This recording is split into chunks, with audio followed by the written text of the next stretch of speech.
Mantap sekali penjelasannya, Bante, mengenai Asada.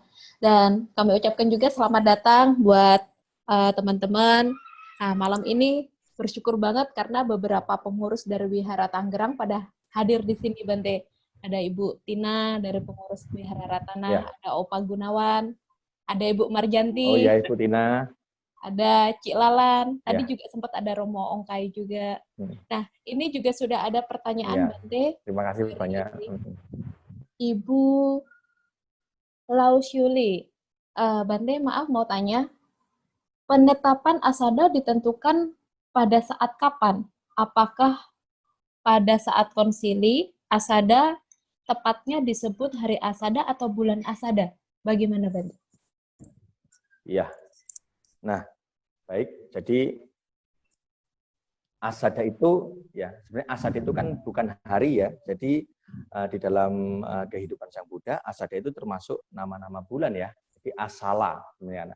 Jadi Asala itu adalah nama-nama bulan dan tentunya bulan Asada ini tidak ditetapkan setelah konsili, tapi seperti mungkin Waisa ya kan itu baru mungkin iya. Tetapi kalau Asala memang sudah terjadi dari kehidupan Sang Buddha sendiri, seperti halnya Katina itu juga memang sudah terjadi dari zaman Sang Buddha masih ada. Jadi sebenarnya Asada itu juga merupakan bulan di mana ketika Sang Buddha bahkan setelah mencapai penjelasan sudah ada.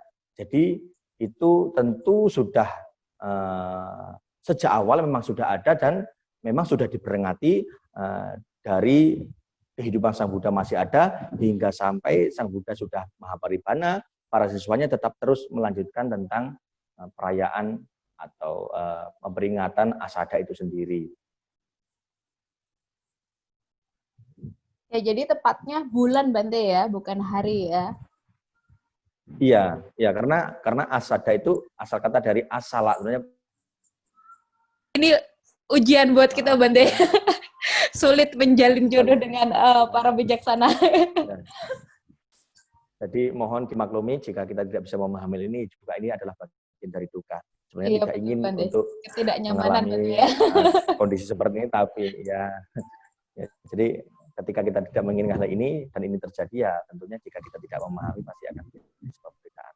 Tapi saya yakin dan percaya bahwa Bapak Ibu dan Saudara, semua pengurus Bodinya Nayen dan para sahabat Dharma tentu bisa memahami hal ini dengan baik. Ya, mohon maaf, tadi sudah lancar waktu ceramah, sekarang malah hilang lagi. Mohon maaf sekali. Untuk Bante, jadi kami sudah menerima materinya, sehingga ketika timbul sinyalnya terkendala seperti ini, kami kok ingat kembali dengan penjelasan Bante. Gitu. Oh, harus tetap tenang. Gitu. Ya, teman-teman yang lain boleh ya, kalau misalnya ada pertanyaan, silahkan dituliskan di kolom chat. Selamat malam, Dewi. Selamat malam, Pak Hoklai. Selamat malam, Bante. Namo Buddhaya. Namo Buddhaya. Mohon maaf, sinyalnya hilang terus ini, Bu Dewi. Nggak apa-apa, Bante. Nggak apa-apa, masih suka kedengeran. Ya, sekarang sudah jauh lebih bagus daripada dulu-dulu. Kita nggak punya Zoom, nggak bisa pakai Zoom ya. Sekarang udah bisa pakai Zoom, Bante. Nggak apa-apa, Bante. Iya, maaf ya. Tapi mungkin tadi ceramahnya sudah cukup jelas ya. Mudah-mudahan penjelasan tadi tidak ada yang macet-macet, jadi bisa dipahami dengan baik. Ini mohon maaf mulai macet lagi. Nggak tahu kenapa memang karena di Polres ini ada gardu yang meledak, jadi semua jadi bermasalah sinyalnya. Ya, nggak apa-apa, Bante. Bante, ya, saya mau nanya, Bante. Boleh. Jadi kan Bante kan tadi kita udah dengar Bante mengatakan pandangan benar dan pikiran benar, Panya, ya, kebijaksanaan.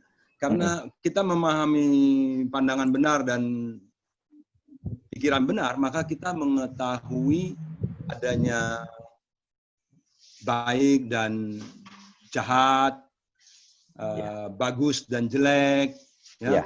Terus kemudian ya apa? Ya atau loka dhamma tadi lah ya, dualisme kehidupan lah tadi.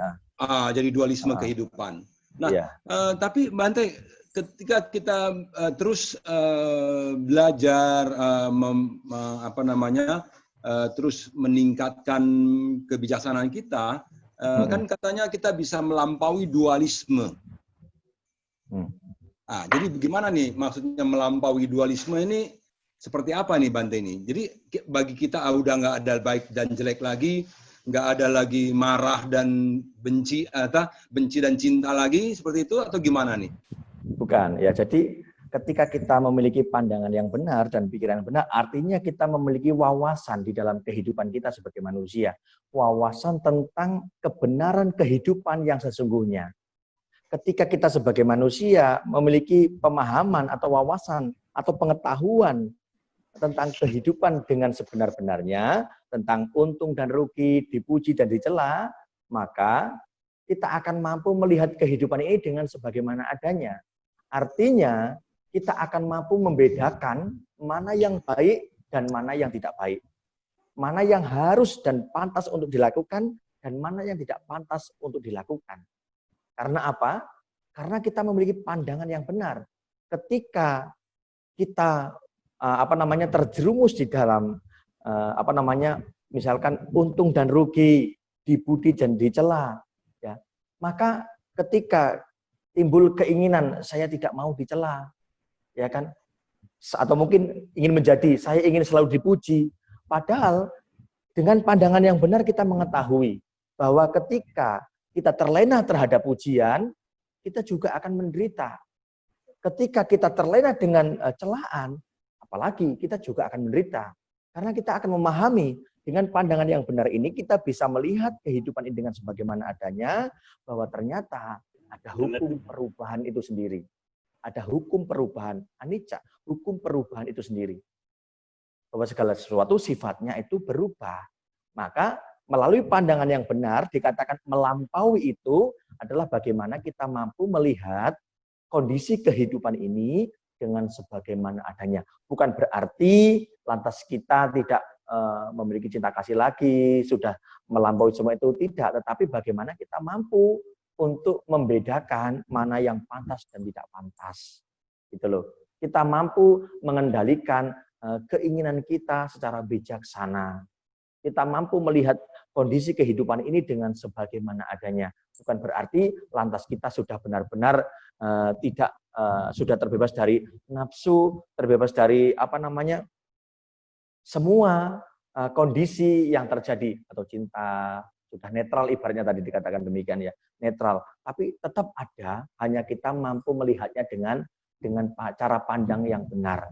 Melalui wawasan yang benar, kita dapat membedakan, oh ketika saya terjebak dalam kebahagiaan, aku bisa menderita karena kebahagiaan tidak kekal. Kebahagiaan itu berubah. Oh ketika aku terjebak di dalam celaan, aku juga akan menderita. Jika kita dengan pandangannya benar, celaan itu juga tidak kekal, akan berubah juga. Nah, sehingga dengan pandangan yang benar melampaui itu, maka kita akan mampu seimbang ketika kondisi itu muncul. Bahkan Guru Agung Buddha sendiri sudah mencapai tingkat kesucian, menjadi seorang Buddha saja, usia tua, sakit, bahkan kematian pun masih beliau alami. Tetapi dengan pandangan yang benar, beliau mampu memahami bahwa kita memang tidak bisa terbebas dari kondisi kehidupan ini. Usia tua, sakit, dan kematian masih dialami. Tetapi batin kita, karena memiliki pengetahuan dan wawasan yang baik, artinya memiliki kebijaksanaan, kita tidak terjebak atau kita tidak terikat terhadap usia tua, sakit, dan kematian, atau kondisi-kondisi dari Attaloka Dhamma itu sendiri. Mungkin itu jawaban saya, Romo. Terima kasih. Ya, jadi kayak Guru Buddha juga masih difitnah waktu itu, Bante ya. Jadi benar sekali, Cinca juga mau fitnahnya. Betul, jadi masih mengalami 8 kondisi realita dunia itu tadi ya, dualisme. Iya, benar sekali. Tetapi dengan pandangan benarnya, beliau mampu memahami dengan benar kondisi itu. Ketika artinya beliau dengan pengetahuannya memiliki kesiapan mental untuk menerima semua kondisi. Tetapi berbeda ketika kita tidak memiliki kesiapan mental atau pandangan yang benar, kita akan menimbulkan penolakan. Dan penolakan itu akan menimbulkan penderitaan juga bagi kehidupan kita. Ya, anumodana Bante. Jadi Ya, terima kasih sama-sama Romo. Jadi artinya tidak ada lagi penolakan-penolakan atau Iya. tidak menyukai Iya. rasa apa ketika ada orang mencela, tidak ada rasa tidak suka. Kita memaklumi, memahami, tidak menyalahkan gitu ya Bante ya. Jadi ketika ada orang memuji, kita tidak menjadi terlena ya. Jadi kita juga memaklumi itu hanya pujian-pujian yang nanti juga hilang gitu ya Bante ya. Benar sekali Romo, benar sekali. Oke, kalau begitu terima Luar kasih biasa. Bante Anumodana. Sama-sama Romo, Anumodana, terima kasih. Ya, ini ada tanggapan dan pertanyaan juga dari Ibu Juliana. Dalam pandangan benar, berarti saat kita bahagia, kita nggak perlu terlalu senang. Saat kita mengalami derita atau masalah, kita juga nggak perlu terlalu bersedih ya, Bante? Karena ini pun akan berlalu, lebih stabil gitu. Iya, artinya kita memiliki kesiapan mental untuk menghadapi kondisi senang dan tidak senang itu. Ya, kita butuh itu sebagai manusia, butuh kesiapan mental. Maka kenapa kita harus belajar Dharma? Maka kenapa Sang Buddha mengajarkan Dharma? Karena ketika debu itu masih tebal di dalam batin kita, atau mungkin di situ di dalam mata kita, maka akan suram kita bisa melihat kondisi itu dengan sebenar-benarnya. Kita tidak akan bisa melihat hingga ke akar sebabnya. Kita hanya melihat duka sebagai duka, sedih sebagai sedih sebagai kesedihan, sehingga kita terlena dalam kesedihan, terlena dalam kesenangan, tapi kita tidak bisa melihat hakikat sesungguhnya itu. Maka ketika kita memiliki pandangan yang benar, artinya kita memiliki wawasan Dharma, batin kita setidaknya sudah mulai dibersihkan. Ibaratnya cermin itu jernih untuk bercermin. Kita bisa melihat, oh Ibu Dewi itu, oh wajah saya ketika tersenyum, wah cantik seperti ini, karena cerminnya bersih. Maka kita bisa melihat masalah itu hingga sampai ke akarnya. Sehingga kita tidak terjebak pada satu kondisi yang mungkin membuat kita sedih. Karena kita tahu, oh ternyata sedih itu sebabnya apa. Ketika, oh kita tahu sebabnya ini, pada akhirnya kita mampu untuk menemukan solusi yang baik. Ya, kita tidak lantas terlena dalam kesedihan, terjebak dalam kesedihan, terperosok dalam kesedihan. Tetapi dengan sikap mental yang baik, dengan pandangan yang benar yang sudah kita miliki tentang kehidupan bahwa semua ini mengalami proses perubahan, maka kita akan mampu menerima. Ketika ada celaan atau kesedihan muncul, atau masalah muncul, kita bisa menerimanya dengan baik. Karena ini adalah bagian kehidupan. Kenapa kok masalah masih muncul? Karena kita masih hidup. Kalau kita sudah mati, pasti nggak ada masalah lagi. Benar tidak? Benar. Artinya, kenapa kita masih menderita? Karena kita masih hidup. Kalau sudah mati, nggak menderita lagi. Urusan kehidupan yang akan datang, itu berlanjut lagi. Maka, sesungguhnya inilah warna. Ini adalah seni kehidupan kita. Senang, tidak senang. Suka, duka, pujian, celaan, untung, rugi, terkenal, tidak terkenal. Ini adalah warna kehidupan kita. Semasa kita masih hidup. Kalau sudah tidak ada, sudah tidak bernafas, tidak ada senang, tidak ada apa, semua sudah terlewati.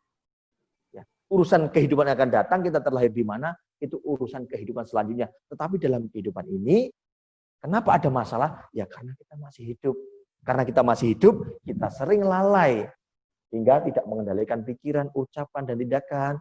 Maka kita terjebak di dalam duka. Maka pandangan benar di bulan Asada ini, peringatan bulan Asada ini, kita bersama-sama memiliki warisan yang sangat berharga berkenaan dengan pandangan benar. Sehingga kita bisa memiliki pandangan benar, oh ternyata dalam kehidupan ini tidak hanya ada duka, tetapi ada bahagia juga loh.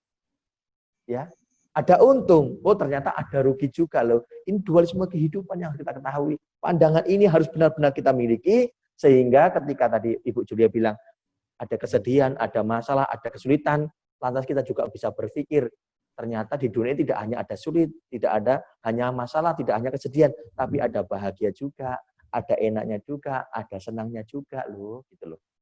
Nah, karena apa? Pandangan kita sudah terarah dengan baik. Dan ini harus benar-benar kita yakini di dalam diri kita sebagai siswa Buddha. Terima kasih. Luar biasa, Bante. Baik, mungkin satu lagi pertanyaan terakhir ya. Ada mungkin kira-kira dari teman-teman yang mau bertanya? Kalau nggak ada, saya mau nyambung lagi nih, Dewi, boleh ya? Ya boleh Kak. Mumpung Saya justru senang kalau ada ada Bante interaksi ini, seperti mumpung ini. ada Bante ya. Iya. Ya boleh Oke, kita Bante sharing nggak apa-apa ya. sama-sama, Romo. Boleh, boleh. Kita Jadi sharing gini, sama-sama, Romo. Bante. Jadi saya Ya, kan memang namanya kita belajar Dharma ya, Bante ya. Jadi saya benar, juga benar, Romo. belajar Benar. Iya, bagaimana mempraktekkan pandangan benar, bagaimana iya. mempraktekkan tentang kasih, pemaafan dan Mm-mm. lain-lain. Nah, Mm-mm. Mm-mm. ini kisah nyata ini baru 2 hari yang lalu, Bante ya. Iya, Jadi iya, iya. saya di rumah pipanya bocor, Bante. Mm-mm. Iya. Pipa bocor, saya panggil tukang pipa. Jadi sama tukang pipa, oh ya bocor di tembok, mesti diketrik di tembok ya. Jadi mesti diperbaiki bocornya. Ongkosnya sih cuma ya mungkin cuma berapa ratus ribu lah ongkosnya gitu ya. Mm-mm. Nah waktu dia ketrik, kekencengan ketrik sampai dia malah bikin rusak pipa air panas yang di dalam tembok. Bolong, muncrat lagi semua Iya. airnya. Iya, Waduh, iya. saya stres. Udah air panas itu semua muncrat, berarti ini pipanya rusak dan ini harus panggil teknisi dari Solahat. Waktu itu udah sore, malam ini bakal nggak mandi. Aduh saya stres tuh Romo tuh, itu Bante.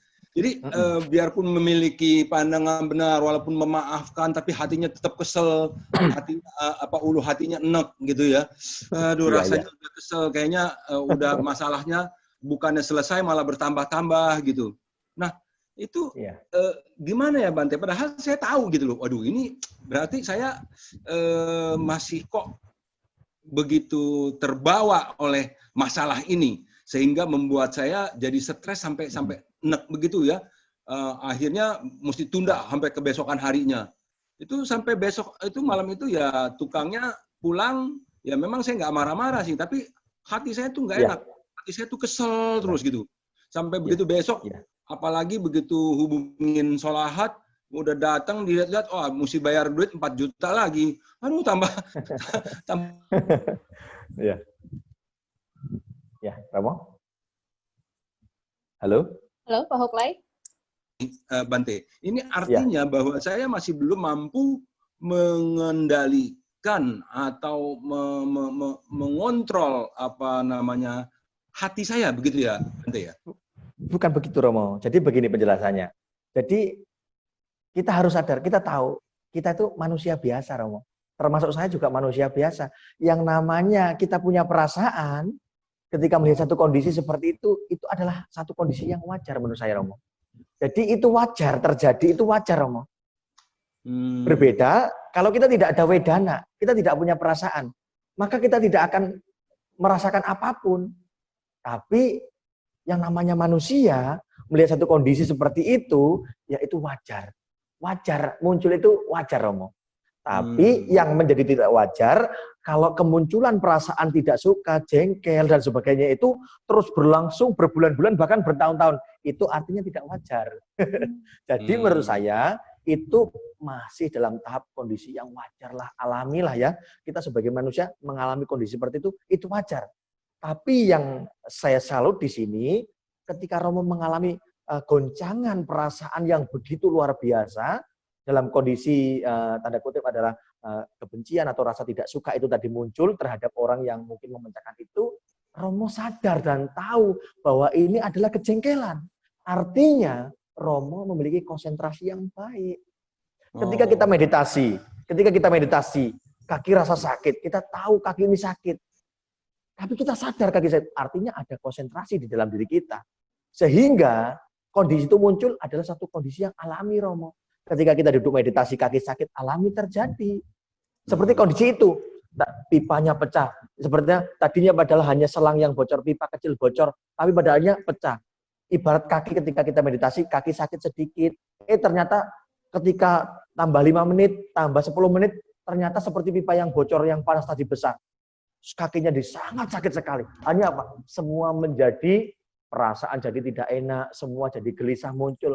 Tapi yang perlu kita pahami adalah pikiran kita tahu ketika perasaan jengkel muncul. Kita tahu pipa ini bocor menjadi semakin parah. Kita tahu ada rasa tidak suka tumbuh di dalam diri kita. Saya tahu perasaan saya mau timbul amarah yang besar. Tapi tidak menjadi ucapan, tidak menjadi perbuatan.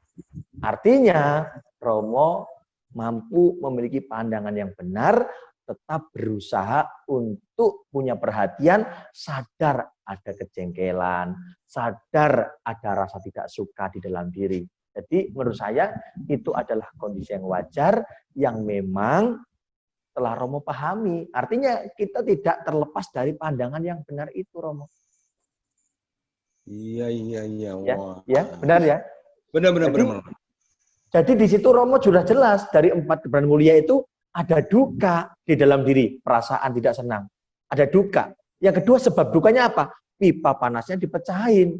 Ada sebab dukanya kita tahu. Tapi Romo lantas mampu mengendalikan dirinya dengan pandangan yang benar, mampu untuk menguasai diri, mengendalikan diri untuk tidak lantas menimbulkan perbuatan, tidak menimbulkan ucapan, tetapi cukup di dalam. Sehingga mampu diendapkan, tidak berangsur lama menjadi 1 minggu, menjadi 2 bulan, menjadi 1 tahun, atau bertahun-tahun. Tapi hanya cukup saat itu juga, setelah semua sudah selesai beres dikerjakan, semua sudah beres. Benar tidak, Romo? Benar, Bante. Itu saya sekarang dari tersadarkan begini. Kemarin waktu muncul perasaan tidak enak itu, saya ingin menolak perasaan tidak enak itu. Mestinya nggak usah ditolak gitu ya. Oh iya, perasaan tidak enak. Jangan ditolak. Aduh kok saya kok masih bisa tidak enak. Saya kok begini. Itu kan berarti saya kepingin menolak itu gitu ya, Bante. Iya, benar ya. Semakin kita tolak, semakin menderita kita, semakin jengkel kita. Jadi mestinya diterima aja gitu ya, apa adanya. Itulah dia ya. Ya, tapi namanya namanya kita sebagai manusia ya untuk semuanya juga, untuk semuanya. Yang namanya hidup itu, ya pastilah namanya kita masih hidup, ada perasaan, ada mata melihat, ada suara untuk mendengar, ada telinga, ada indera kita. Maka satu kondisi yang menyenangkan ataupun tidak menyenangkan itu pasti kita rasakan. Dan itu adalah hal yang wajar. Yang tidak wajar ketika ketidaksenangan muncul, lantas berlarut menjadi bertahun-tahun. Anda benci boleh, tidak suka boleh, marah boleh, tapi jangan dijadikan satu kebiasaan yang berlangsung dan berlarut lama. Cukup kita ketahui, kita sadari bahwa ini adalah kondisi yang tidak baik. Begitu, menurut saya ini adalah kondisi yang sangat wajar dan tentu semua orang juga mengalaminya. Tetapi jika kita tidak bisa terkendali, tidak punya perhatian, tidak punya pandangan yang benar, kita akan terjebak ketika kita bertemu dengan orang lagi atau ketika kita ingat dengan kondisi itu, maka penderitaan itu atau kondisi kejengkelan itu tidak akan terus muncul lagi. Tapi dengan pandangan yang benar, tadi Romo sudah membuktikan bisa mengendalikan diri, mampu untuk tidak memunculkan menjadi ucapan atau tindakan, tetapi bagaimana beliau memahami bahwa ada duka dalam diriku, ada kejengkelan dalam diriku. Dia memahami itu sehingga tidak terlarut berkepanjangan. Ya, mungkin itu yang bisa saya jelaskan. Terima kasih. Makasih sharingnya Pak Hoklay dan penjelasan Bante sangat luar biasa. Saya turut bermudita cita loh atas kesadaran Pak Hoklay. Jadi ikut seneng gitu. Iya. Sebenarnya karena ada juga beberapa teman di sini juga ada nih temennya hadir, Susung Iya. Saya pernah dengar dari Susung Iya. Dulu dia menyimpan kejengkelan tuh dari beliau remaja sampai dengan dewasa. Ketika ngelihat orangnya masih jengkel gitu kan. Nah, baru bisa diatasi ketika beliau sudah kenal Dharma, dan itulah hebatnya Dharma. Ya, itu luar biasa. Artinya seperti tadi saya katakan di akhir tadi, ketika seseorang mampu meninggalkan perbuatan jahat dan tidak melakukannya lagi, maka ia akan menerangi dunia seperti rembulan yang terbebas dari awan. Nah, jadi jangan disesalkan apa yang sudah pernah terjadi, ya, tapi bagaimana kita mampu menopang kehidupan saat ini dengan ajaran Buddha yang dapat kita pelajari, yang dapat kita praktekkan di dalam kehidupan kita, sehingga kita mampu menjadi seperti rembulan yang dapat menerangi dunia yang terbebas dari awan. Sehingga kekotoran batin di dalam dapat dibersihkan, ibarat cermin hati di dalam dapat dibersihkan, sehingga kita benar-benar bisa melihat hakikat kehidupan atau kebenaran kehidupan kita dengan sesungguhnya, dengan sebenar-benarnya. Mungkin itu saja dari saya. Terima kasih. Terima kasih Bante Anumodana. Dan saya rasa perjumpaan kita di kesempatan malam hari ini cukup, karena waktu juga sudah menunjukkan hampir jam 10 malam.